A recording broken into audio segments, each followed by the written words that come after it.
Good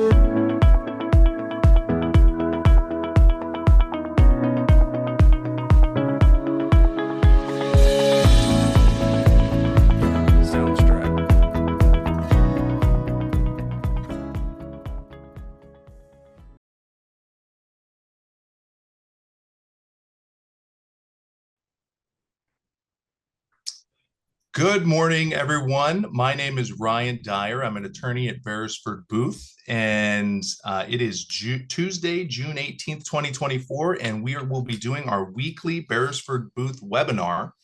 I'm an attorney with the litigation group at Beresford Booth, and this week we have a pretty cool treat in terms of a guest presenter for us.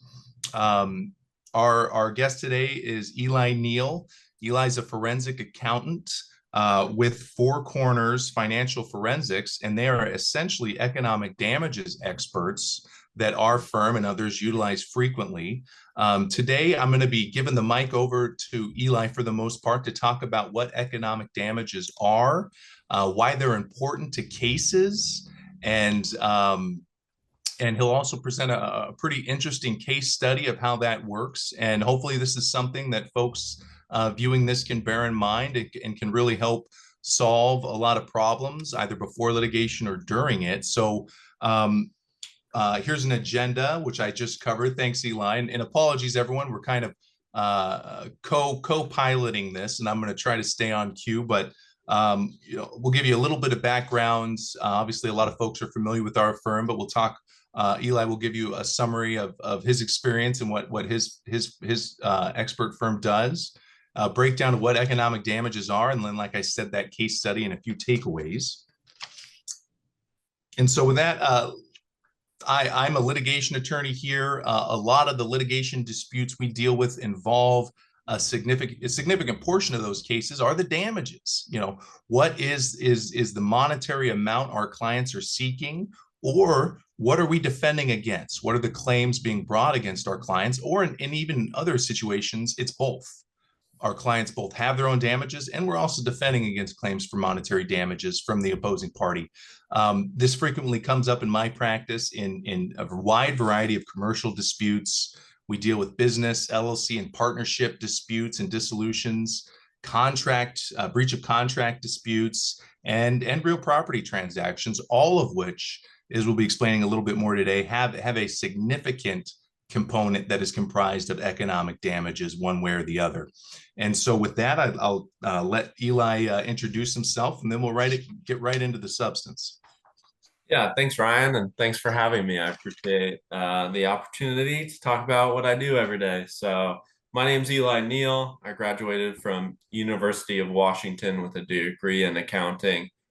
Went to Ernst & Young, which is one of the big four accounting firms, and then wanted something a little more exciting and went into the world of forensic accounting to work with skilled litigators such as Ryan, and to help their clients. You can probably tell I'm on the younger end of people that do what we do, but we're young and excited, and my firm's really excited about doing forensic accounting. I have a CPA, accredited in business valuation, and certified in financial forensics. Those are the certifications to look for when thinking about someone to help you with your economic damages piece. And there's my family. Last fall, I have a now 5-year-old and 3-year-old, and so that keeps us busy outside of work. And then here's what we do. I mean, I really think about it as providing numbers that you can trust to inform good decisions. So Ryan would be helping the client think through the case, and we're really hoping to put a fine number on that and a number they can trust when thinking about going to trial or how to settle it before trial. How do you do that? Yeah, well, the first thing is that we partner with attorneys and clients to make sure that they can understand their case. I mean, I really think of it as the client and the attorney need to know the facts of their case, and then they need to make sure that we're on the same page. So almost every project, we start with a joint call, attorney, client, and ourselves, to make sure that we're on the same page. Then we put numbers to it. And then, if necessary, we explain our work to judges, juries, arbitrators, mediators to help resolve a dispute. And Eli, some folks may not be aware of this, and it kind of goes, the next point is about persona, but essentially in a lot of cases you're being brought in is what's called an expert witness. Isn't that correct? Exactly right.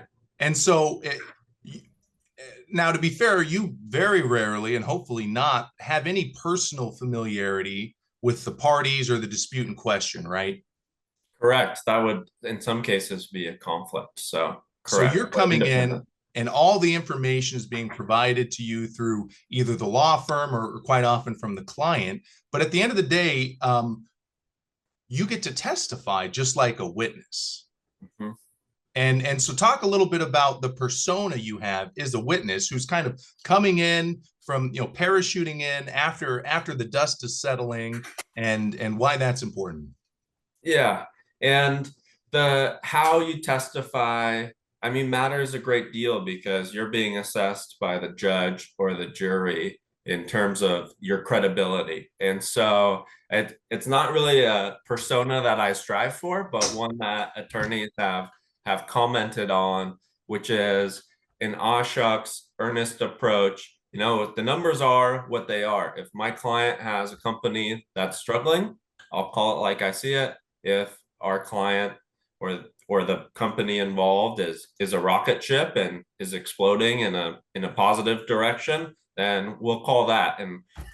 But it's really important for me to not testify with myself in mind, because I'm an accountant, I'm a forensic accountant, but we want to reach the audience where they are, be it the client, the attorney, the judge, or the jury.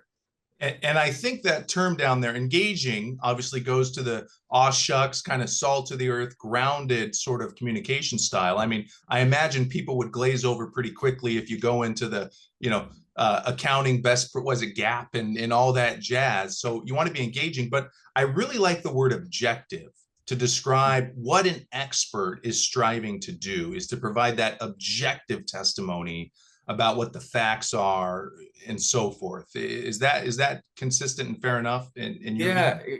Exactly. And I tell a lot of our clients on the intro call, what we're hoping to do is give an objective and clear picture of the financials of the dispute so that everyone can make a decision.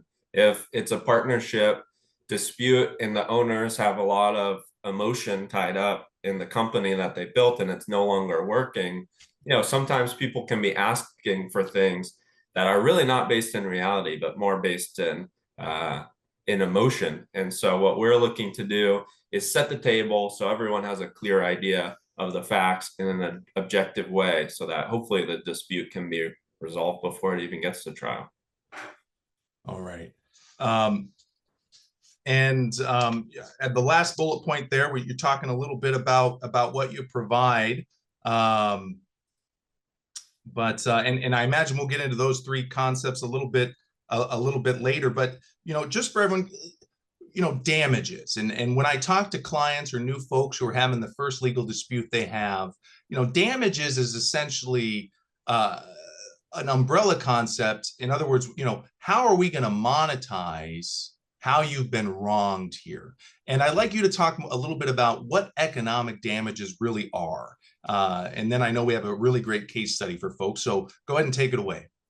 Yeah. So economic damages, I like to explain it as, something bad happened. There was a wrongful act.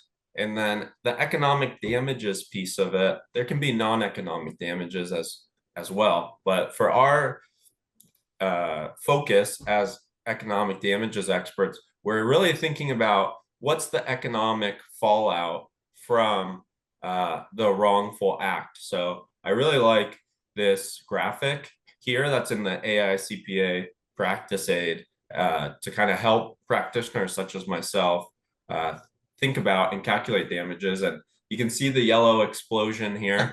That's the wrongful act. That's the breach of contract. That's the vendor that didn't provide their services in line. Or the You bet. explosion of the Yeah. plant or the warehouse or the distribution center, or what have you. It could be any number of things, or even just the point at which the owners could no longer reach agreement for their company. And so the red line is then we lost out on profits or lost out on the ability to make sales because of this bad act. And the green line is really the focus of our work. So we're trying to project and with reasonable certainty, to project what would have happened but for this bad act. In this case, the green line's very consistent upward trajectory. The facts of our case don't always align with that. Sometimes we would have done really well. Sometimes it would have been rocky as we're building a business. But the measure of economic damages are the difference between what would have happened and what actually did happen. And that is a way that courts compensate the plaintiff for the wrongful act. And this is a great, I love this graph. In other words, in this hypothetical, you have the date of harm, and then the red line is what actually happened. And Right. your job is coming in and talking about where that green dotted line is, and then quantifying that the volume of space between those two lines in a dollar figure. Is that accurate? Exactly. Yep, exactly right. The green is an unknown. It's an unknown because it can't be known because a bad action did happen. So we're trying to provide clarity for the green line and then quantify the difference. That's the lost profits in between. Beautiful. And there's a number of ways to do this. One way is that we rely on projections sometimes. If projections are made either before or after the bad action had took place, we look for history as a proxy. It's a very safe, comfortable place for triers of facts, such as judges and juries, to look for, because it's very clear what was happening right up until the bad act. We look at industry data, we look at other locations if we have comparables, and it really depends. And oftentimes we look at multiple of these sources to try to reconcile and triangulate what would have happened. There's numerous sources of evidence that you can look for. I have the red highlight there asking to please include your experts in the discovery process. And sometimes that's possible. Sometimes discovery happens and then we get what we get, and we make sense of it all. But to the extent that we can be involved and on the same page with client and attorney and us in terms of the direction where we're going and what we need to prove out, these are all helpful sources of evidence that we can look to.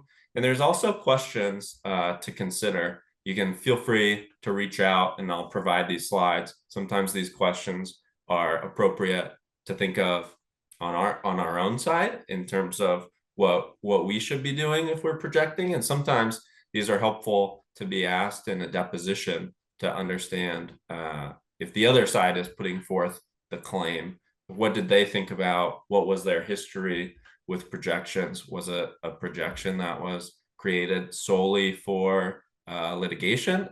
In which case there's incentives at play, whether under the surface or over the surface, that should at least be considered in terms of quantifying damages. So, and I think this is a great checklist. A lot of our clients are small to medium-sized business owners, and if they believe that some wrongful act, some breach of contract, some failure by a subcontractor, a supplier, or a customer has damaged their business, these are the exact sorts of questions you'd be asking them, or they could even ask themselves. In terms of trying to get a sense or a grasp of how their company's been damaged. So I think this is a really good checklist. Exactly. And there's also questions that we always ask about historical performance. Seasonality is one of the biggest ones, depending on the business. Some businesses are very smooth throughout the business. Other businesses have a really busy time during summer or during winter, and then it slows down. So thinking about the business and how it works over the course of a year is also something to dive into. So sometimes we ask for monthly financials to understand that, as opposed to yearly. Comparable businesses, again, kind of a checklist of things to think about for the business at issue.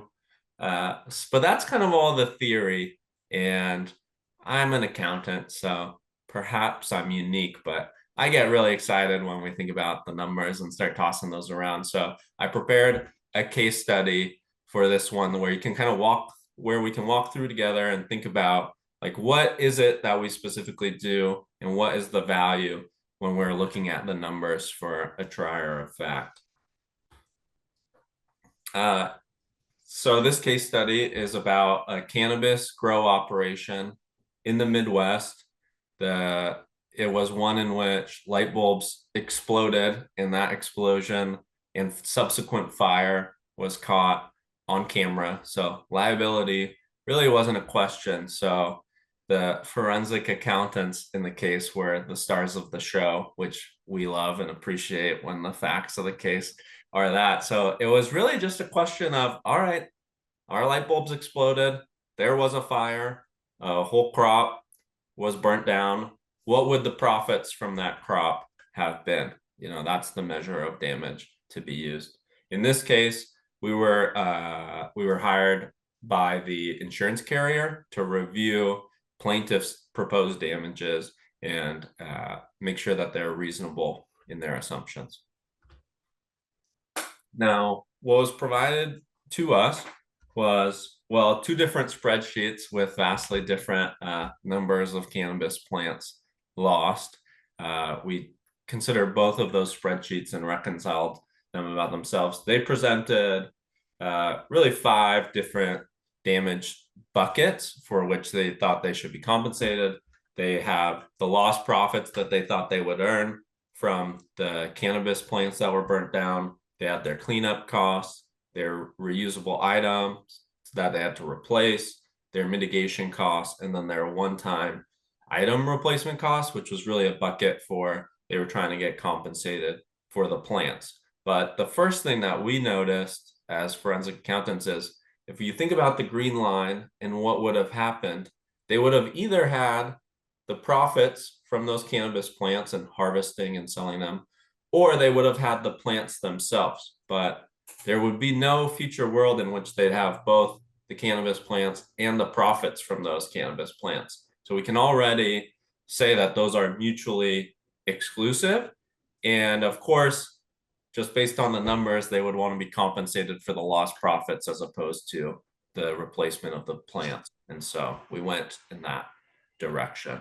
The other thing that we are always looking for is a nice round number can sometimes indicate that it's not really supported by receipts, and they had plugged in $150,000 of mitigation costs. So that was one thing we focused on is, well, what support do you have? It would be peculiar to have all of those costs magically add up to 150000 as a mitigation cost. And so we're looking for the underlying support for them. So that was they were approximating or kind of ballparking a figure, and your job is to come in and find out what the actual number was. And like you said, it'd be a very, very rare instance when all of the different categories of mitigation costs came out to a nice, neat, round number like that. So that got your spidey senses tingling, huh?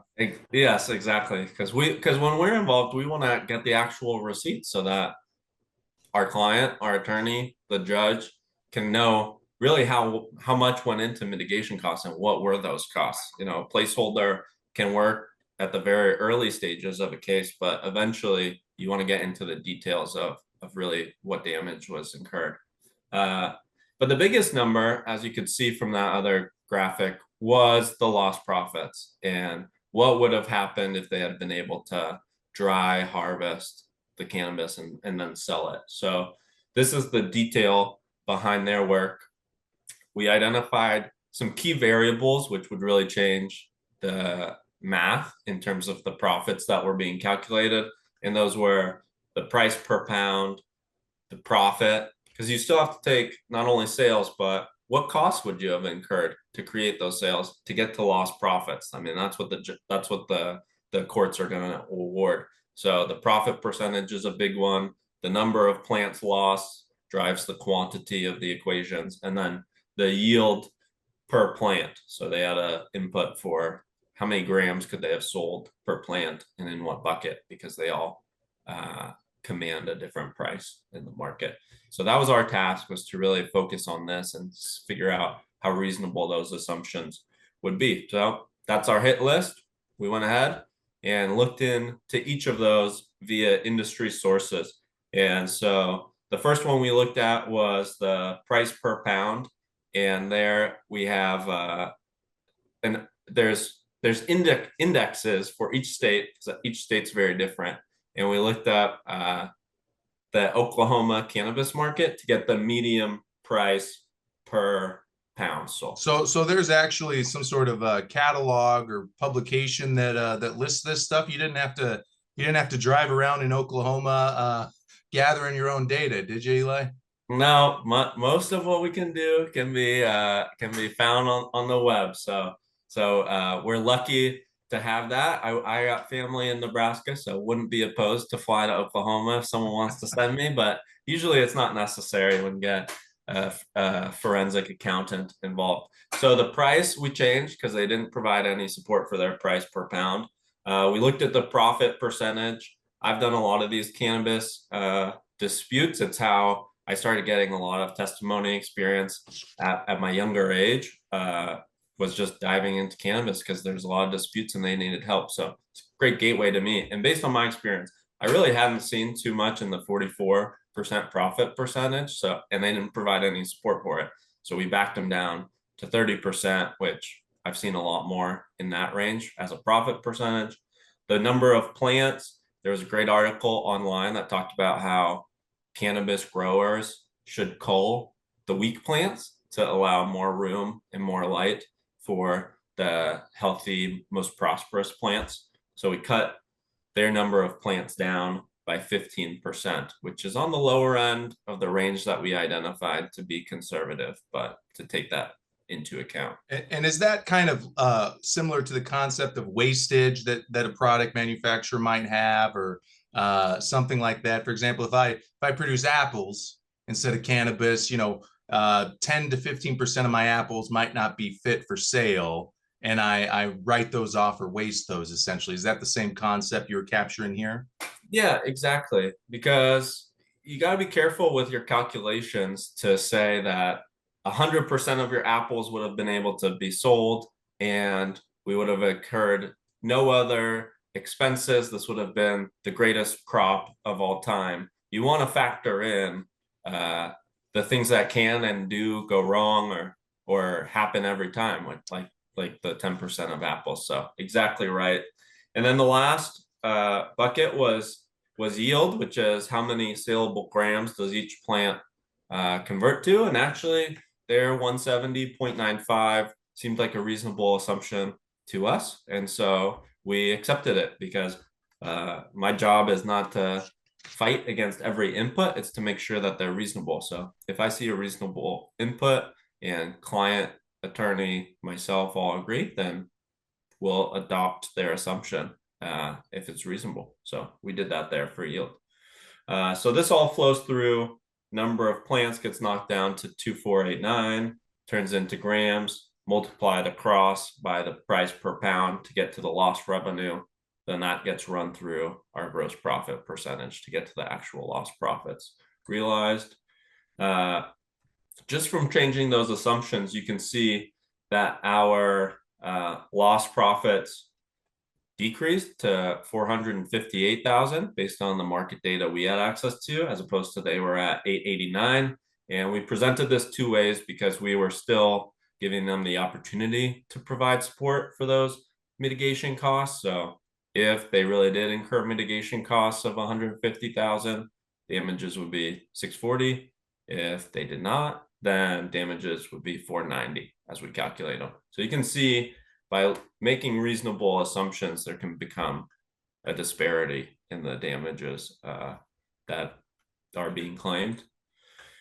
And after we gave our report back to them, the plaintiffs had another opportunity to revise and consider our analysis. And they reduced their claim from 1.07 million all the way down to 661,000. So about a 40% reduction in the overall damages that was calculated. And after that iteration of we got their work, we provided our work, this is the third time them revising theirs. And they agreed, oh, yes, that actually does make sense that we would not be able to replace our plants and get the profit. So the plant replacement bucket at the end was removed. They said, yeah, well, perhaps we didn't have specific mitigation costs or any support for the 150,000. So that got wiped away as well once we looked into it, because, and a lot of it was they were salaried employees that that were mitigating. And so although the company was disrupted by the fire, they were able to take the time that they would have spent harvesting the plant and put it towards mitigation costs as well. So that got carved out. There was no specific evidence of additional mitigation costs that they. And if I could step in right there, Eli, I might even say that if this particular cannabis grower had retained your services, perhaps you could have helped them substantiate and properly identify what their mitigation costs were. In other words, it seems like they were kind of hamstrung by a failure early on to develop what those may have been. Is that fair to say? I know you're speculating a little bit there, but could be a good reason why getting a financial expert early on helps to substantiate these categories as opposed to just having to waive them later in the case. I would completely agree, because a lot of the questions that we're asking on the defendant's side, we would also ask on the plaintiff side, and then we would issue our report as to what damages would be. So rather than this type of back and forth, if they had hired their own forensic accountants or our side, we'd help compile the mitigation costs, make sure that everything would be considered to the extent, as opposed to throwing something else out loose and then having it kind of thrown back in your lap as being incorrect. So that's definitely something we do, is sharpen the pencil on the front end before damages are claimed.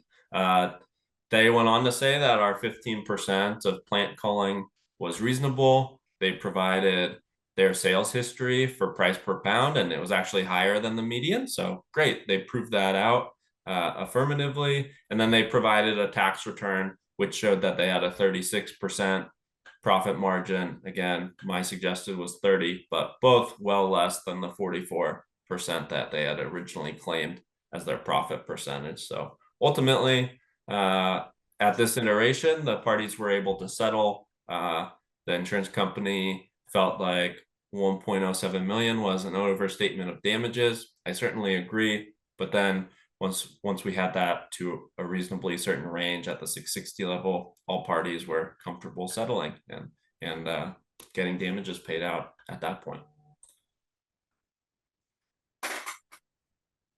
So go ahead and give us some takeaways.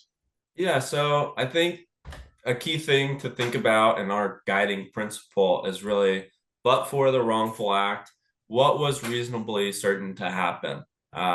Something that opposing attorneys do when I'm on the stand is try to make my assumptions appear speculative. And we are looking for reasonably certain. That's the standard. These are assumptions, so I'm not going to hide the fact that they're assumptions. I mean, we can't know what would have happened. So we want to build up our damages to be in a reasonably certain way, knowing everything we know about industry, other factors, the company itself, what would have happened. We want to identify the major assumptions and test them using a variety of sources. And if the plaintiff has a reasonable assumption, I always consider accepting it to reduce the number of differences. I had one case that I was able to work collaboratively with the forensic accountant on the other side, and we had 6 main differences. We whittled that down to 2 main differences, and ultimately it went to trial, but the judge then only had to make 2 key decisions as opposed to 6. 6 can be a lot for a judge, and so to the extent that all parties can be reasonable and agree on certain factors, it can help shape the dispute from there. And I would just add too, I think that's a great point. And I think especially if you get into a very sharp dispute that could go to a judge or jury ultimately. The fact that you not concede, but that you pick the most acute battles can really add to your credibility as an expert in the testimony you're giving. In other words, you're not coming in being a contrarian about every single point. You're picking those points that you feel really have the biggest impact on the overall dispute, and that have a real meat on the bone that you can leverage in your opinions. So I think that's a really good point about conceding small things where there's not much difference at all, or where there is room for a difference of opinion amongst experts, and then sticking to those points where it really comes to a head. Yeah, because we don't want to distract the judge or jury with a difference of opinion that might only amount to $10,000 of damages. We want to make sure that everyone is focused on, here's the assumption that leads to the $1 million difference. What is that assumption, and why is ours more reasonable than theirs, and why is theirs speculative? And then, the biggest thing is just making them prove every assumption or providing our own. We made a lot of traction in this case by giving them the 30% profit margin and then making them provide evidence of their actual profit margin from their tax return or their actual sales history to get it based in reality. And so this is kind of my slide, folks, just to kind of piggyback and stand on Eli's shoulders here.